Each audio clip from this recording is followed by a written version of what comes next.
ಪ್ರೀತಿ 10ನೇ ತರಗತಿ ವಿದ್ಯಾರ್ಥಿಗಳಿಗೆ ಇಂದಿನ ಕನ್ನಡ ಪಾಠಕ್ಕೆ ಆತ್ಮೀಯ ಸ್ವಾಗತ. ಮಕ್ಕಳೇ, ನಾನು ನಿಮ್ಗೆ ಇವತ್ತು ಕನ್ನಡ ವ್ಯಾಕರಣದಲ್ಲಿ ಸಂಬಂಧಪಟ್ಟ ಹಾಗೆ ನಾಮಪದಗಳ ಪ್ರಕಾರಗಳ ಬಗ್ಗೆ ತಿಳಿಸ್ಕೊಡ್ತಿದ್ದೀನಿ ಮಕ್ಕಳೇ. ಮೊದಲಿಗೆ ನಾಮಪದ ಅಂದ್ರೆ ಏನಪ್ಪಾ ಅಂದ್ರೆ ಯಾವುದೇ ವ್ಯಕ್ತಿ, ವಸ್ತು ಮತ್ತು ಸ್ಥಳದ ಹೆಸರನ್ನ ಸೂಚಿಸೋದಕ್ಕೆ ಬಳಸ್ತಕ್ಕಂಥ ಪದವನ್ನ ನಾವು ನಾಮಪದ ಅಂತ ಕರಿತೀವಿ. ಅದೇ ರೀತಿ ನಾಮ ಪ್ರಕೃತಿಗೆ ವಿಭಕ್ತಿ ಪ್ರತ್ಯಯ ಸೇರಿ ಆಗ್ತಕ್ಕಂಥ ಪದವನ್ನ ನಾವು ನಾಮಪದ ಅಂತ ಕರಿತೀವಿ. ಯಾವುದು ನಾಮ ಪ್ರಕೃತಿ? ಭೀಮ ಅಂತ ಇರುತ್ತೆ ಮಕ್ಕಳೇ. ಭೀಮ ಅನ್ನೋದು ಒಂದು ನಾಮಪದ, ನಾಮ ಪ್ರಕೃತಿ ಅಂತ ಅನ್ಕೊಳ್ಳಿ. ಅದಕ್ಕೆ ಅನ್ನೋ ವಿಭಕ್ತಿ ಪ್ರತ್ಯಯ ಸೇರ್ಕೊಂಡ್ರೆ ಭೀಮನನ್ನು ಆಗುತ್ತೆ. ಅದನ್ನೇ ನಾವು ನಾಮಪದಗಳು ಅಂತ ಕರೆಯೋದು. ನಾಮ ಪ್ರಕೃತಿಗೆ ವಿಭಕ್ತಿ ಪ್ರತ್ಯಯಗಳು ಸೇರಿ ಆಗ್ತಕ್ಕಂಥ ಪದವನ್ನ ನಾವು ನಾಮಪದಗಳು ಅಂತ ಕರಿತೀವಿ. ಅದೇ ರೀತಿ ಇನ್ನೊಂದು ಡೆಫಿನೇಷನ್ ಏನಪ್ಪಾ ಅಂದ್ರೆ ಯಾವುದೇ ವ್ಯಕ್ತಿ, ವಸ್ತು ಮತ್ತು ಸ್ಥಳದ ಹೆಸರನ್ನ ಹೇಳೋದಕ್ಕೆ ಬಳಸ್ತಕ್ಕಂಥ ಪದವನ್ನ ನಾವು ನಾಮಪದಗಳು ಅಂತ ಕರಿತೀವಿ. ಮುಖ್ಯವಾಗಿ ನಾಮಪದಗಳಲ್ಲಿ ವಸ್ತುವಾಚಕ ನಾಮಪದಗಳು, ಗುಣವಾಚಕ ನಾಮಪದಗಳು, ಸಂಖ್ಯಾವಾಚಕ, ಸಂಖ್ಯೇಯ ವಾಚಕ, ಭಾವನಾಮ, ಪರಿಮಾಣವಾಚಕ, ದಿಗ್ವಾಚಕ, ಹೀಗೆ ಅನೇಕ ಪ್ರಕಾರಗಳಿದ್ದಾವೆ. ಅದರಲ್ಲಿ ಫಸ್ಟ್ ಒನ್ನು ವಸ್ತುವಾಚಕ ನಾಮಪದಗಳಲ್ಲಿ ಮುಖ್ಯವಾಗಿ 3 ವಿಧ: ರೂಢನಾಮ, ಅಂಕಿತನಾಮ, ಅನ್ವರ್ಥನಾಮ. ಈ 3 ಪಾಯಿಂಟ್ ಮೇಲೆ ಸಹ ಮಕ್ಕಳೇ ನಿಮ್ಗೆ ಒಂದು ವಾಕ್ಯಕ್ಕೆ ಒಂದು ಮಾರ್ಕಿಗೆ ಒಂದು ಪ್ರಶ್ನೆ ಇರುತ್ತೆ. ನಿಮ್ಗೆ ವಸ್ತುವಾಚಕ ನಾಮಪದಗಳಲ್ಲಿ ಮುಖ್ಯವಾಗಿ 3 ವಿಧ: ರೂಢನಾಮ, ಅಂಕಿತನಾಮ, ಅನ್ವರ್ಥನಾಮ. ನೀವು ಇಂಗ್ಲಿಷ್ ಅಲ್ಲಿ ಅಂತಿರಲ್ಲ ಮಕ್ಕಳೇ, ರೂಢನಾಮ ಅಂದ್ರೆ ಕಾಮನ್ ನೌನ್. ಅಂದ್ರೆ ನಾವು ಸಾಮಾನ್ಯವಾಗಿ ರೂಢಿ ಮಾಡ್ಕೊಂಡಿರ್ತಕ್ಕಂಥ ಪದಗಳನ್ನೇ ಬಳಸ್ತೀವಿ. ಎಕ್ಸಾಂಪಲ್ ಆಕಾಶ, ನದಿ, ಸಮುದ್ರ, ಪರ್ವತ. ಅಂದ್ರೆ ಸಾಮಾನ್ಯವಾಗಿ ರೂಢಿಯಿಂದ ಬಂದಿರತಕ್ಕಂತ ಪದಗಳನ್ನ ನಾವು ರೂಢನಾಮ ಅಂತ ಕರಿತೀವಿ. ರೂಢಿ ಮಾಡ್ಕೊಂಡಿರ್ತೀವಿ. ನಮ್ಮ ಅಪ್ಪನೂ ಶಾಲೆ ಕಳಿಸ್ತೀನಿ ಅಂತ ಹೇಳ್ತಿದ್ದು, ನಾನು ಶಾಲೆ ಕೊಡ್ತೀನಿ ಅಂತಾನೆ ಹೇಳೋದು. ಅಂದ್ರೆ ಶಾಲೆ, ಪರ್ವತ, ನದಿ, ಹೆಂಗಸು, ಗಂಡಸು, ಈ ತರ ಪದಗಳೆಲ್ಲ ರೂಢನಾಮ. ರೂಢನಾಮ ಅಂದ್ರೆ ಕಾಮನ್ ನೌನ್. ಸಾಮಾನ್ಯವಾಗಿ ಎಲ್ಲರೂ ಕರಿತಕ್ಕಂಥ ಪದಗಳನ್ನ ನಾವು ರೂಢನಾಮ ಅಂತ ಕರಿತೀವಿ. ಸೆಕೆಂಡ್ ಒನ್ ಅಂಕಿತನಾಮ. ಎರಡನೇದು ಅಂಕಿತನಾಮ. ವ್ಯವಹಾರದ ಉಪಯೋಗಕ್ಕೋಸ್ಕರ ಇಟ್ಕೊಂಡಿರ್ತಕ್ಕಂಥ ಹೆಸರನ್ನ ನಾವು ಅಂಕಿತನಾಮ ಅಂತ ಕರಿತೀವಿ. ಎಕ್ಸಾಂಪಲ್, ಒಬ್ಬ ಹುಡುಗ ಇರ್ತಾನೆ, ಅವನಿಗೆ ಅವ್ರ ಮನೆಯಲ್ಲಿ ಒಂದು ಹೆಸರನ್ನ ಇಟ್ಟಿರ್ತಾರೆ. ಇವನು ದಿಲೀಪ, ಇವನು ಭರತ್, ಇವನು ಧ್ರುವ ಅಂತ. ಅಂದ್ರೆ ವ್ಯಕ್ತಿ ಆತ ವ್ಯವಹಾರವನ್ನ ಮಾಡೋದಕ್ಕೆ, ಹೊರಗಡೆ ಆತ ಜನರ ಜೊತೆ ಬೆರೆಯೋದಕ್ಕೆ ಸಹಾಯ ಆಗಲಿ ಅಂತೇಳಿ ಒಂದು ಹೆಸರನ್ನ ಇಟ್ಟಿರ್ತಾರೆ. ಅದನ್ನ ನಾವು ಅಂಕಿತನಾಮ ಅಂತ ಕರಿತೀವಿ. ಮಕ್ಕಳೇ ಅರ್ಥ ಮಾಡ್ಕೊಳ್ಳಿ. ನದಿ ಅಂದ್ರೆ ರೂಢನಾಮ. ಕಾವೇರಿ ನದಿ, ಗಂಗಾ ನದಿ ಅಂದ್ರೆ ಅದು ಅಂಕಿತನಾಮ. ರೂಢನಾಮ ಅಂದ್ರೆ ಕಾಮನ್ ನೌನ್, ಅಂಕಿತನಾಮ ಅಂದ್ರೆ ಪ್ರಾಪರ್ ನೌನ್. ಅಂದ್ರೆ ವ್ಯವಹಾರದ ಉಪಯೋಗಕ್ಕೋಸ್ಕರನೇ ಹೆಸರನ್ನ ಇಟ್ಟಿರ್ತಾರೆ. ಹಿಮಾಲಯ ಅಂದ್ರೆ ಅದು ಅಂಕಿತನಾಮ, ಪರ್ವತ ಅಂದ್ರೆ ಅದು ರೂಢನಾಮ. ಅರ್ಥ ಮಾಡ್ಕೊಳ್ಳಿ, ಕನ್ಫ್ಯೂಸ್ ಮಾಡ್ಕೊಳ್ಬೇಡಿ ಮಕ್ಕಳೇ. ನೆಕ್ಸ್ಟ್ ಥರ್ಡ್ ಒನ್ ಅನ್ವರ್ಥನಾಮ. ಅಂದ್ರೆ ಅರ್ಥಕ್ಕೆ ಅನುಗುಣವಾಗಿ ಬಂದಿರ್ತಕ್ಕಂಥ ಹೆಸರುಗಳನ್ನ ನಾವು ಅನ್ವರ್ಥನಾಮ ಅಂತ ಕರಿತೀವಿ. ಎಕ್ಸಾಂಪಲ್, ಯಾರೋ ಒಬ್ಬ ಟೀಚರ್ ಪಾಠ ಮಾಡ್ತಿರ್ತಾನೆ, ಅವ್ನಿಗೆ ಏನಂತ ಕರಿತಾರಪ್ಪ ಅಂದ್ರೆ ಸರ್ ಅಂತ ಕರೀತಾರೆ. ಅವ್ರಿಗೆ ಅವನ ಅಪ್ಪ ಅಮ್ಮ ಸರ್ ಅಂತ ಹೆಸರಿಟ್ಟಿರ್ತಾರ? ಇಲ್ಲ. ಅವ್ರು ಮಾಡ್ತಕ್ಕಂಥ ಕೆಲಸಕ್ಕೆ ಅವನಿಗೆ ಬಂದಿರತಕ್ಕಂಥ ಹೆಸರುಗಳು. ಒಬ್ಬ ವಿಜ್ಞಾನಿ ತುಂಬಾ ಸಂಶೋಧನೆ ಮಾಡ್ತಿರ್ತಾನೆ, ಅವನ್ನ ನಾವೇನಂತ ಕರಿತೀವಪ್ಪ ಅಂದ್ರೆ ವಿಜ್ಞಾನಿ ಅಂತ ಕರಿತೀವಿ. ಅದು ಸಹ ಅನ್ವರ್ಥನಾಮ. ಒಬ್ಬ ಡಾಕ್ಟರ್ ಆಗಿರ್ಬೋದು, ಒಬ್ಬ ಕುಂಟ ಆಗಿರ್ಬೋದು, ಕಲಾವಿದ ಆಗಿರ್ಬೋದು, ವಿಜ್ಞಾನಿ, ವಿದ್ವಾಂಸ, ಇವನ್ನೆಲ್ಲ ನಾವೇನಂತ ಕರಿತೀವಪ್ಪ ಅಂದ್ರೆ ಅನ್ವರ್ಥನಾಮ ಅಂತ ಕರಿತೀವಿ. ರೂಢನಾಮ ಅಂದ್ರೆ ರೂಢಿಯಿಂದ ಬಂದಿರತಕ್ಕಂಥದ್ದು. ಅಂಕಿತನಾಮ ಅಂದ್ರೆ ವ್ಯವಹಾರದ ಉಪಯೋಗಕ್ಕೋಸ್ಕರ ಇಟ್ಕೊಂಡಿರ್ತಕ್ಕಂಥದ್ದು. ಅನ್ವರ್ಥನಾಮ ಅಂದ್ರೆ ಅರ್ಥಕ್ಕೆ ಅನುಗುಣವಾಗಿ ಬಂದಿರತಕ್ಕಂಥ ಹೆಸರುಗಳನ್ನ ನಾವು ಅನ್ವರ್ಥನಾಮ ಅಂತ ಕರಿತೀವಿ.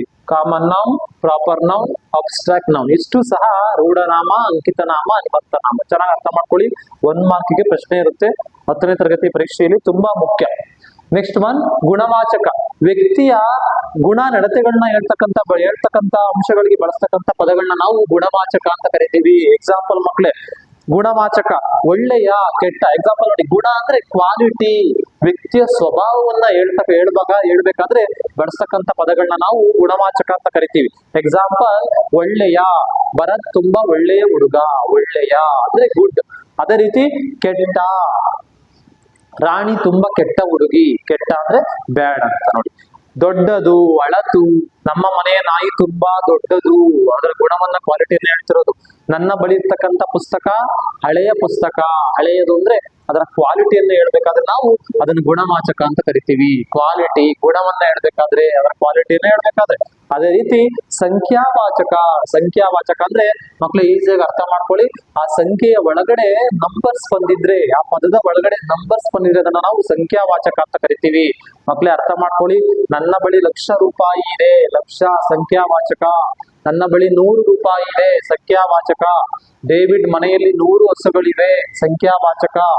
ಅದೇ ರೀತಿ ಮೊದಲನೆಯ, ಎರಡನೆಯ ಅಂತ ಬಂದ್ರೆ ಅದು ಸಂಖ್ಯೆಯ ವಾಚಕ ಆಗುತ್ತೆ ಮಕ್ಳೇ.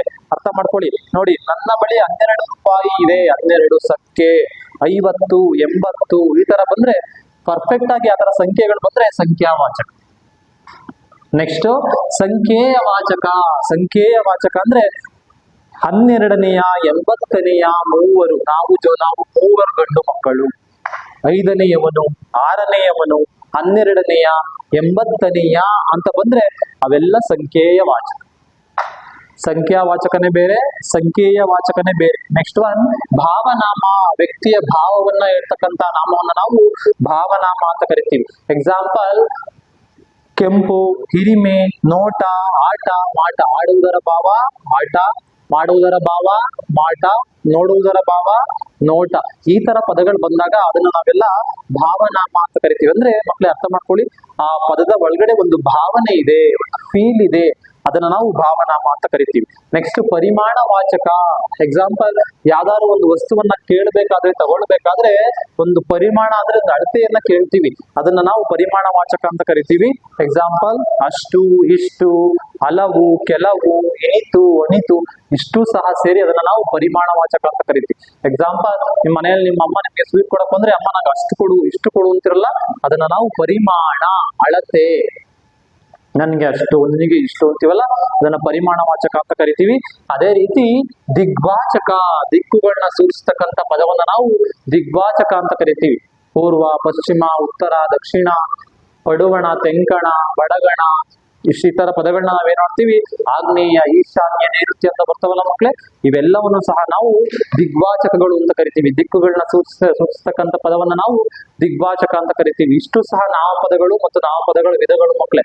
ನಾಮಪದ ಅಂದ್ರೆ ನಾಮ ಪ್ರಕೃತಿ ಜೊತೆ ವಿಭಕ್ತಿ ಪ್ರತ್ಯಯ ಸೇರಿ ಆಗ್ತಕ್ಕಂಥ ಪದವನ್ನ ನಾಮಪದ ಅಂತ ಕರಿತೀವಿ. ನಾಮಪದಗಳಲ್ಲಿ ಮುಖ್ಯವಾಗಿ ವಸ್ತುವಾಚಕ ನಾಮಪದ, ಗುಣವಾಚಕ, ಸಂಖ್ಯಾವಾಚಕ, ಸಂಖ್ಯೇಯ ವಾಚಕ, ಭಾವನಾಮ, ಪರಿಮಾಣ ವಾಚಕ, ದಿಗ್ವಾಚಕ, ಹೀಗೆ ಅನೇಕ ವಿಧಗಳಿವೆ. ಅದೇ ರೀತಿ ವಸ್ತುವಾಚಕ ನಾಮಪದಗಳಲ್ಲಿ ಮುಖ್ಯವಾಗಿ 3 ವಿಧ, ತುಂಬಾ ಇಂಪಾರ್ಟೆಂಟ್ ಮಕ್ಕಳೇ. ರೂಢನಾಮ, ಅಂಕಿತನಾಮ, ಅನ್ವರ್ಥನಾಮ. ರೂಢನಾಮ ಅಂದ್ರೆ ರೂಢಿಯಿಂದ ಬಂದಿರತಕ್ಕಂಥದ್ದು. ಅಂಕಿತನಾಮ ಅಂದ್ರೆ ವ್ಯವಹಾರದ ಉಪಯೋಗಕ್ಕೋಸ್ಕರ ಇಟ್ಟುಕೊಂಡಿರ್ತಕ್ಕಂಥ ಹೆಸರು. ಅನ್ವರ್ಥನಾಮ ಅಂದ್ರೆ ಅರ್ಥಕ್ಕೆ ಅನುಗುಣವಾಗಿ ಬಂದಿರತಕ್ಕಂಥ ಹೆಸರು. ಅದೇ ರೀತಿ ಗುಣವಾಚಕ, ಗುಣವನ್ನ ಹೇಳೋದು. ಸಂಖ್ಯಾವಾಚಕ, ಸಂಖ್ಯೆ ಇರುತ್ತೆ ಅದರೊಳಗಡೆ. ಸಂಖ್ಯೆಯ ವಾಚಕ ಅಂದ್ರೆ 2ನೇಯ, 3ನೇಯ ಅಂತ ಬಂದಿರುತ್ತೆ, ಸಂಖ್ಯೆ ಕರೆಕ್ಟ್ ಆಗಿ ಬಂದಿರೋದಿಲ್ಲ. ಸಂಖ್ಯೆ ಪರ್ಫೆಕ್ಟ್ ಆಗಿ ಬಂದಿರೋದು ಯಾವ್ದ್ರಪ್ಪ ಅಂದ್ರೆ ಸಂಖ್ಯಾವಾಚಕದಲ್ಲಿ. ಭಾವನಾಮದಲ್ಲಿ ವ್ಯಕ್ತಿಯ ಭಾವನೆಯನ್ನ ಹೇಳ್ತಕ್ಕಂಥ ನಾಮ. ಪರಿಮಾಣ ವಾಚಕ ಅಂದ್ರೆ ಅಷ್ಟು, ಇಷ್ಟು, ಹಲವು, ಕೆಲವು ಅಂತ ಇರ್ತವೆ. ಅದೇ ರೀತಿ ದಿಗ್ವಾಚಕ ಅಂದ್ರೆ ದಿಕ್ಕುಗಳನ್ನ ಸೂಚಿಸ್ಬೇಕಾದ್ರೆ ಬಳಸ್ತಕ್ಕಂಥ ಪದವನ್ನ ನಾವು ದಿಗ್ವಾಚಕ ಅಂತ ಕರಿತೀವಿ. ಪೂರ್ವ, ಪಶ್ಚಿಮ, ಉತ್ತರ, ದಕ್ಷಿಣ ಎಲ್ಲ ಸಹ ಅದರಲ್ಲಿ ಬರುತ್ತೆ. ಇಷ್ಟು ಮಕ್ಕಳೇ ನಾಮಪದಗಳು ಮತ್ತು ನಾಮಪದಗಳ ಪ್ರಕಾರಗಳು. ಮುಂದಿನ ಕ್ಲಾಸಲ್ಲಿ ಮಕ್ಕಳು ನಿಮಗೆ ಯಾವ್ದಾದ್ರು ಗ್ರಾಮರ್ ಪಾಯಿಂಟ್ ತುಂಬಾ ಕಷ್ಟ ಅನ್ಸಿದ್ರೆ ಕಮೆಂಟ್ ಮಾಡಿ, ನನಗೆ ಶೇರ್ ಮಾಡಿ. ಧನ್ಯವಾದಗಳು. Thank you.